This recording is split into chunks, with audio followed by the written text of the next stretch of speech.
Fala galera, bom dia, boa tarde, boa noite, não sei de fato.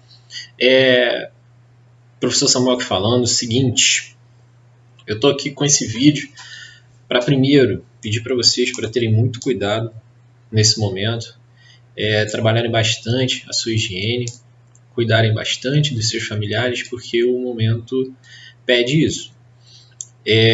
Esse vídeo aqui é basicamente para a gente tentar dar continuidade, da melhor maneira possível, o nosso conteúdo. Para quem não se lembra, já faz bastante tempo que a gente se viu. A gente estava no módulo 6, para entrar no módulo 6, onde a gente ia começar a falar dos movimentos que possuíam algum tipo de aceleração. Então, só para a gente situar, estamos agora no nosso módulo 6.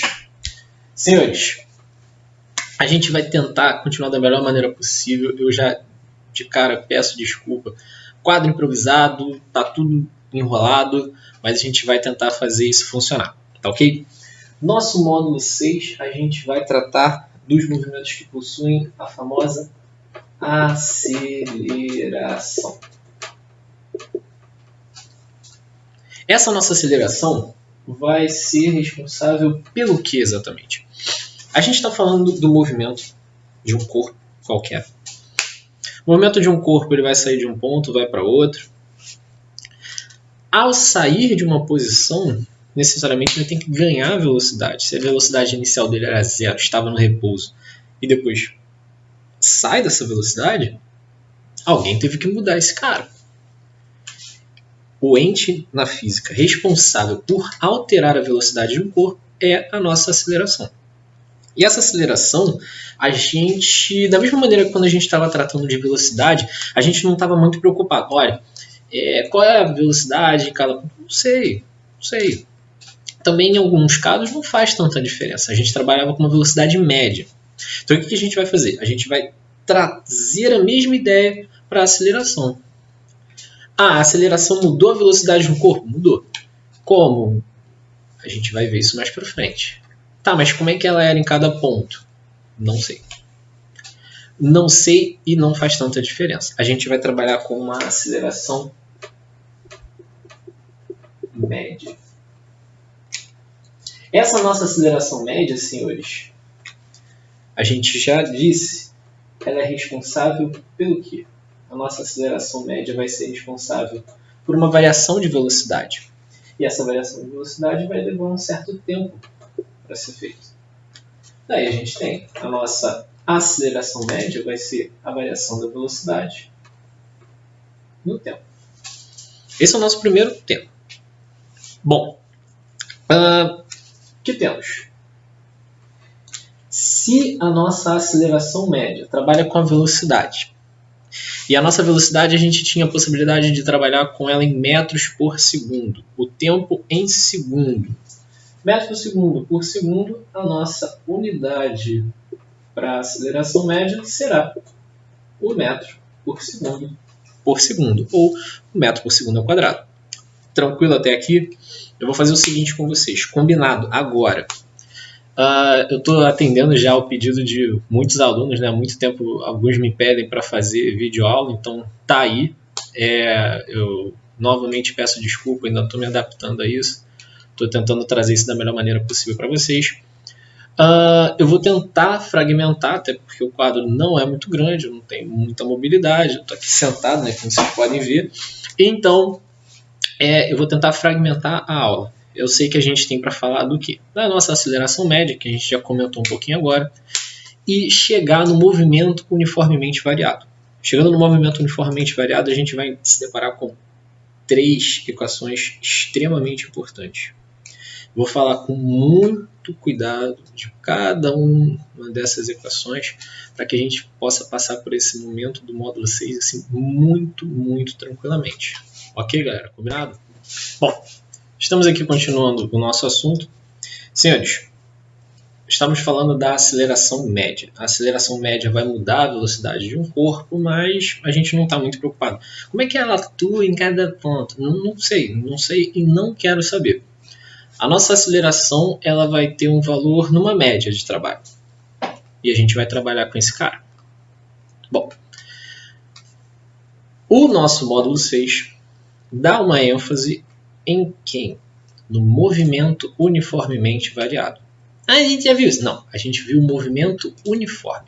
No movimento uniforme, o que tínhamos? A gente tinha um corpo se deslocando de um ponto para o outro. E a taxa de variação da posição dele era sempre a mesma.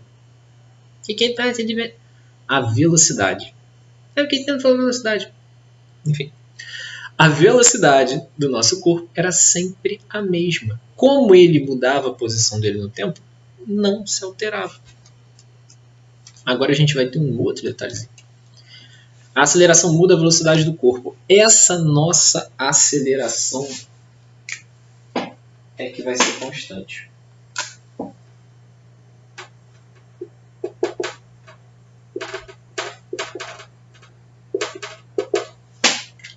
Eu tenho que ter isso em mente. Olha que bonitinho balãozinho. Eu tenho que ter isso em mente.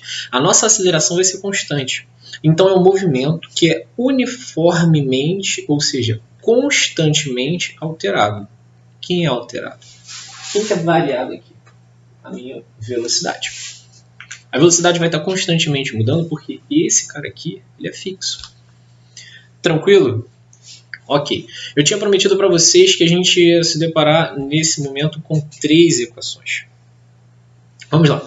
Semelhanças com o movimento uniforme. No movimento uniforme, a gente tinha uma equação. A equação horária da posição. A gente utilizava a equação horária da posição para determinar como é que a posição dependia do tempo, já que o tempo ia passando e o cara estava se deslocando. Ok. No nosso movimento uniformemente variado, a gente vai ter um movimento. Então, o cara está se deslocando. A posição dele vai mudar no tempo. Mas ele é uniformemente variado. Ele tem uma aceleração que muda essa velocidade. Ou seja, a velocidade também vai mudar de tempos em tempos. Então a gente vai precisar entender como é que variam esses 2 carinhas. A nossa posição e a nossa velocidade. Óbvio que eu vou começar pelo que é mais fácil. A nossa velocidade. Nossa primeira equação é a equação horária da velocidade. Eu acho que eu fiz besteira porque eu fiquei em cima desse cara aqui do nosso vídeo. Tudo bem, a gente vai se adaptando como eu disse para vocês. Senhores, equação horária da velocidade. Ah, como é que é isso? Fácil. V é igual a V0 mais A vezes T. Ou V de T é igual a V0 mais a T. Qual é a diferença? Nenhuma.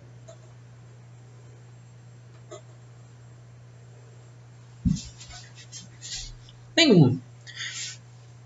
Isso e isso são exatamente a mesma coisa, só que esse cara aqui eu gosto. Eu peço que vocês guardem no coração esse cara, porque ele está deixando muito claro que eu estou falando de uma função. Como é que é a nossa função? A gente tinha lá no plano cartesiano, lá na matemática, y de x, uma função de y, onde esse y depende do x. Aqui eu tenho uma função v de t, eu tenho uma função da velocidade que depende do tempo. A velocidade varia com o tempo, como a gente já tinha conversado.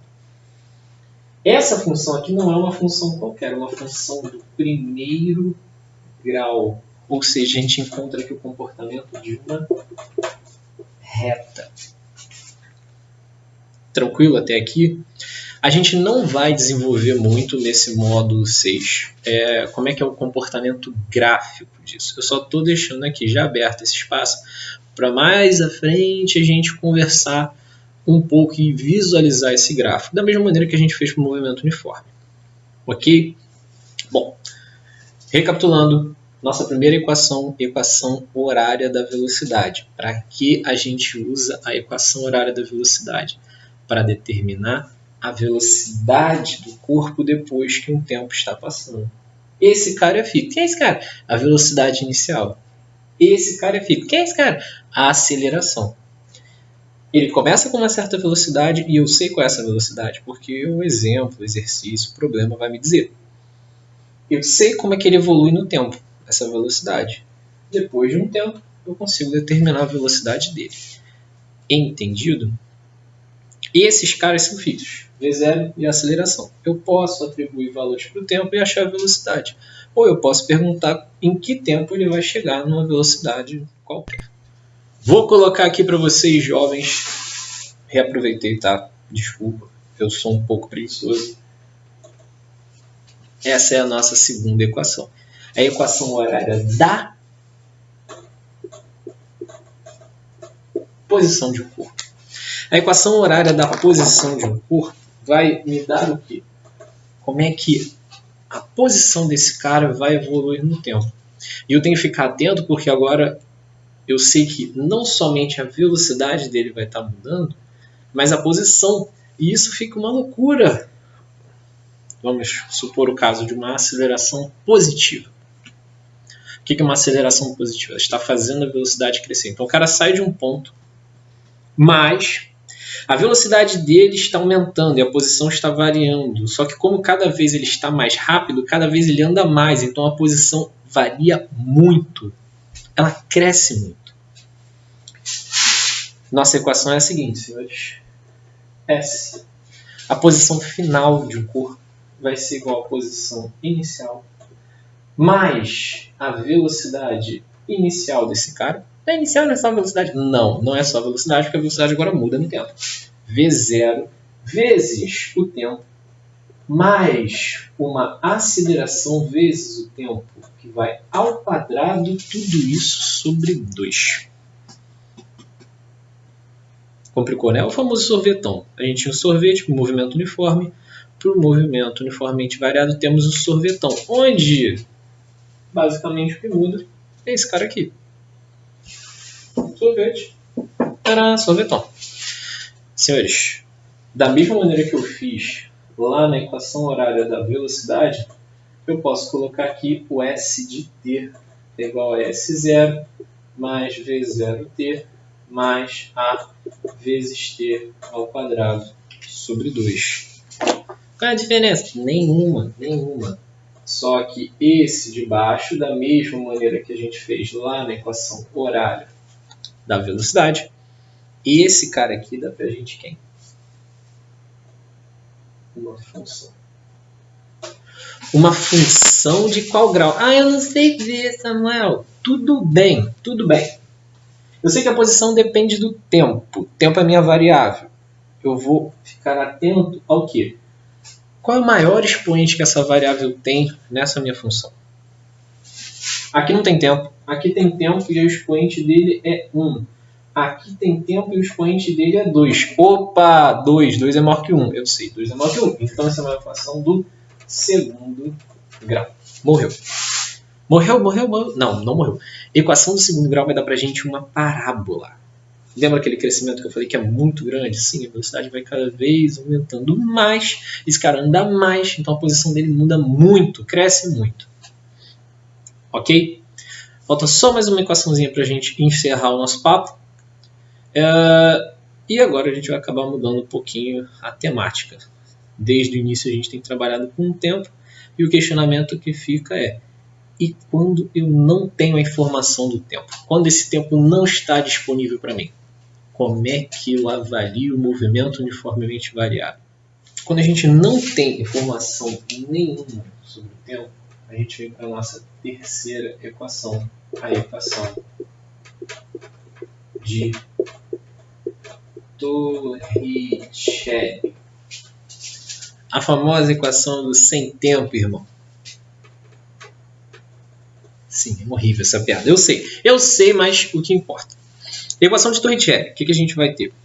A gente não tem informação do tempo. O quadro é pequeno, eu acho que a gente tem que ganhar tempo. Tem milhares de vídeos no YouTube, se vocês quiserem acompanhar como é que você faz toda a demonstração matemática desse cara. Honestamente, eu acho meio irrelevante para vocês. O que vocês precisam é aprender a trabalhar com esses caras. Então, do que trata a equação de Torricelli? A velocidade final de um corpo elevado ao quadrado, ela vai ser igual à velocidade inicial ao quadrado mais 2 vezes a aceleração vezes o deslocamento. Jovens, neste momento eu vou fazer um pedido muito importante para vocês. Desculpa, eu ainda estou me acostumando a olhar para mim, eu olho para a câmera. Eu tenho que olhar para a câmera, perder essa mania de olhar para mim. Isso é relevante também. Mas o que eu gostaria de pedir para vocês é o seguinte. A partir do momento que eu estou colocando todas essas fórmulas para vocês... Ah, mas Samuel, isso aí eu já tenho na apostila. Sim, se você abrir a apostila, você vai encontrar todas essas fórmulas.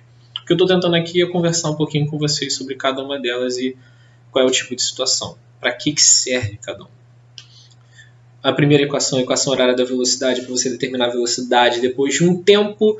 A segunda equação, a equação horária da posição, para você tentar determinar qual é a posição depois de um tempo. Normalmente é isso que é perguntado. E essa, a equação de Dirichlet? Você pode determinar qual é a velocidade final, ou você pode determinar qual é o deslocamento, qual é a aceleração, enfim. Ele vai te dar todos os outros termos e vai te perguntar um desses carinhas.